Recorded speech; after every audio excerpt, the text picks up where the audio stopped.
ये मैं नहीं कह रहा, ये तो मोहसिन ने कहा, मुझे भी हैरानी हुई।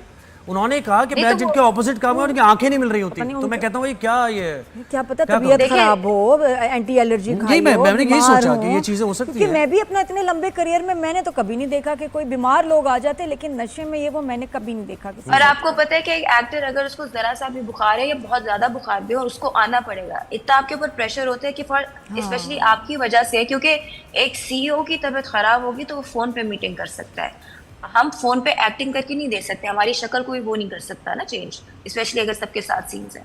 तो अ लॉट ऑफ टाइम्स, अभी सना है उनकी भी तबीयत खराब थी, she is coming to the set and she is shooting the scenes.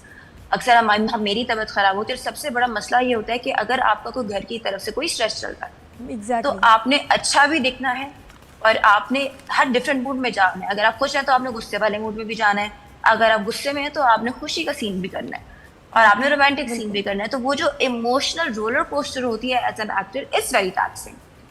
तो मैंने अपनी एक्सपीरियंसेस में कभी ये नहीं देखा। अच्छा, ये ड्रामा हो गया है, खत्म होगी, कब कितने अरसे से शूट हो रहा था और कितने एपिसोड्स हैं?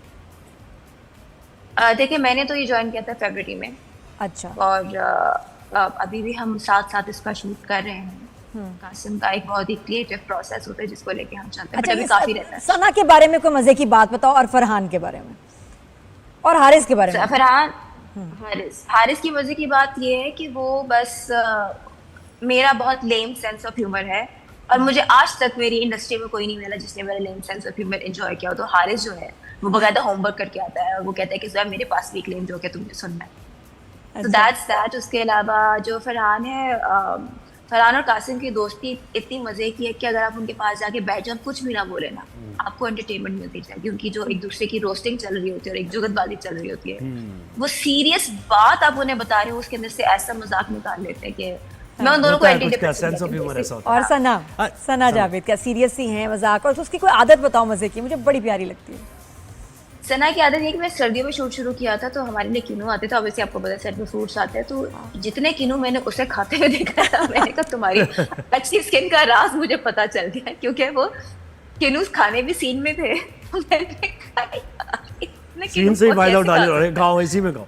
अच्छा जोया, मुझे एक चीज़ बताइए, आप जाहिर है जब यंग लड़के लड़कियां होते हैं तो एक दूसरे से अटैचमेंट होती है लोगों को, या फिर इसी तरह होता है ना कि आपकी अंडरस्टैंडिंग हो जाती है और फिर आप ज़िंदगी साथ गुजारने के वो, तो अक्सर ये होता है। आजकल तो ग्लोबल विलेज बन गई है दुनिया, और बाहर भी बहुत लोगों के राब्ते होते हैं, कम्युनिकेशन होती है, पढ़ने लोग जाते हैं बाहर, वहाँ इंटरेक्शन हो जाता है। तो क्या आप कहेंगी कि मुख्तलिफ कल्चर में, मुख्तलिफ रिलीजन में नॉर्म्स अलग हों, उनका उठना बैठना अलग हो, ज़िंदगी गुजारने के तरीक़े, थॉट्स अलग हों, तो इतने मुख्तलिफ ख्यालों के लोग एक दूसरे के साथ अगर मिलें तो क्या ये बेहतर होता है, या फिर ऐसा नहीं होना चाहिए, इससे मुश्किल हो जाता है, इन द लॉन्गर रन थोड़े मसाइल होते हैं? आप कैसे एनालाइज करती हैं इस चीज़ को? देखिए, मेरे पास काफ़ी एग्जांपल्स अपनी फैमिली में भी हैं। जैसे कि मैंने आपको कहा कि आप हर चीज़ को देख सकते हैं। जब मेरी अम्मी की शादी मेरे अब्बू से हुई थी, वो बहुत ही एक स्ट्रगलिंग फेज में थे, फिर उन्होंने उतार भी देखा, चढ़ाव भी देखा, हर चीज़ देखी। जब मेरी भाई की शादी मेरी भाभी से हुई थी, वो अपनी इंटर्नशिप कर रहे थे और एक छोटे से फ्लैट में रहते थे कराची में। नाउ अल्हम्दुलिल्लाह ही इज़ डूइंग फाइन। तो आपको ये शादी का कोई परफेक्ट फॉर्मूला नहीं होता है। मेरे 2 बहन भाइयों की अरेंज मैरिज है, बहुत सक्सेसफुल है। तो मेरी एक कज़न है जिसकी शादी एक फॉरेनर से हुई है, जिन्होंने इस्लाम कबूल किया है, he is a great husband. मेरी जो बहन के ससुर हैं, उन्होंने एक स्विस औरत से शादी की, उन्होंने इस्लाम कबूल किया, और वो हमसे ज़्यादा पक्की जो है मुसलमान है, जो मैं देखती हूँ। तो जैसे कि मैंने आपको कहा कि मैंने देखा कि बहुत सिमिलर इंटरेस्ट के लोग भी होते हैं, दे एंड अप क्लैशिंग, और बहुत ही मुख्तलिफ किस्म के लोग होते हैं जिनकी शादी आप कहते हैं कि इनकी तो नहीं चलेगी लेकिन चल जाती है। तो इसमें कोई formula, there is no formula to a successful marriage. I think it's just 2 people coming together and just doing their best.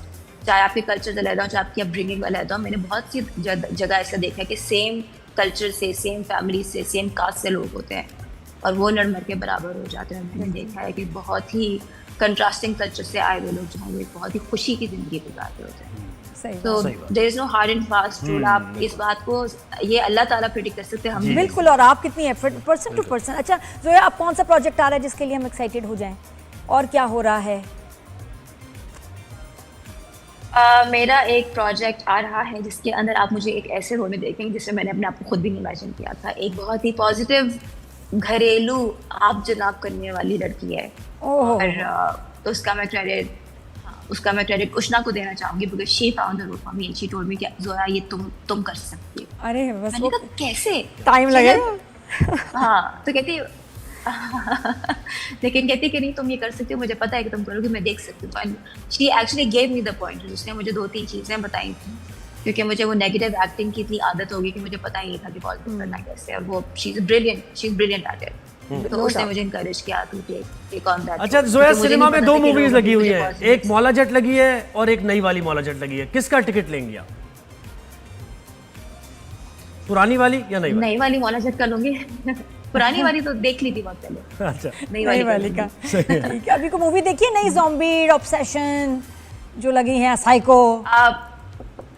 मैं इनमें से एक भी नहीं देख सकी, ईद पे भी नहीं देख सकी बिकॉज बहुत सारी चीजों में मसरूफियत चल रही थी। अरे देखो अभी अच्छा, जोया ने कह दिया देख सकी और देखना चाहिए नहीं, ये नहीं बताया एक्टिंग की मास्टर क्लास है, तुम्हें ऑब्सेशन देखनी है जाके जोया, मेरे कहने में। मैंने ये बहुत सुना है लेकिन टाइम ही नहीं मिल रहा नादिया जी। टाइम निकालना पड़ेगा गुड़िया, रात को चलो शाम को कहीं भी देखना। पता वो जरूरी है इसलिए क्योंकि वो हम एक्टर्स के लिए एक एक्टिंग क्लास है, उससे कम नहीं है, वो जरूर देखना। और मैंने सुना है कि वो एक यूट्यूबर ने डायरेक्ट की है। हाँ, इज ओनली 26 उसने डायरेक्ट की है, लिखी है, एडिट भी खुद की है। बजट नहीं था उसके बाद और इतनी अच्छी फिल्म बना कह रही हूँ। एंड यू नेवर नो, मैंने देखा कि बहुत से अच्छे एक्टर्स भी होते हैं, अच्छी शक्ल के भी होते हैं, वो उनको वो स्टारडम नहीं मिलता जो उन्हें मिलना चाहिए था। और कभी हम देखते हैं कि यार ये बंदे की हाइप क्यों है। तो जो अवाम को पसंद आ जाए, किसी भी चीज का कोई परफेक्ट फॉर्मूला नहीं होता है। It's just what's written for you. आप अपने यू डू योर बेस्ट, आगे आपको। Thank you so much Zoya Nasir, बहुत शुक्रिया। All the best for Zoya से एक बात और करनी थी। जोया, ये एसिड विक्टिम्स जो हैं और बहुत ज़्यादा ख़वातीन इसका शिकार होती हैं, और अभी एक एमएनए है बलूचिस्तान से उन्होंने इसके खिलाफ उन्होंने कहा है कि सज़ाए मौत होनी चाहिए। बेशक, और हम भी जो हैं इस पे कैंपेन कर रहे हैं कि बैन करना चाहिए हर जगह इसकी खरीदो फरोख्त तेजाब की, एसिड की। तो देखिए, औरतों के खिलाफ जो वायलेंस है, मैं कहती हूँ कड़ी से कड़ी सजा होनी चाहिए, बिल्कुल होनी चाहिए। बल्कि अल्लाह ताला ने हमें कहा कि जो बदला तुम लेना चाहते हो उसी बराबर का तुम लो। तो मैं तो कहती हूँ कि वाई नॉट, बिकॉज औरतों के खिलाफ ये जो जुल्म हो रहा है वो क्यों हो रहा है। आप कहते हैं कि जी मुझे गुस्सा आ गया तो मैंने एसिड फेंक दिया, या मैंने थप्पड़ मार दिया, या मैंने मर्डर कर दिया। तो आपको वो अपने बॉस पे वो गुस्सा क्यों नहीं आ रहा, आपको अपने बाप पे क्यों नहीं आ रहा, आपको औरत जात पे क्यों आ रहा। So this is a fundamental flaw in the, हमारी परवरिश में ये फ्लॉ है। तो आई गेस हमें वहाँ से माइंडसेट को चेंज करना पड़ेगा कि औरतें भी और लॉज चेंज करने पड़ेंगे। बहुत शुक्रिया जोया, आपने वक्त दिया हमें, और बेस्ट ऑफ लक।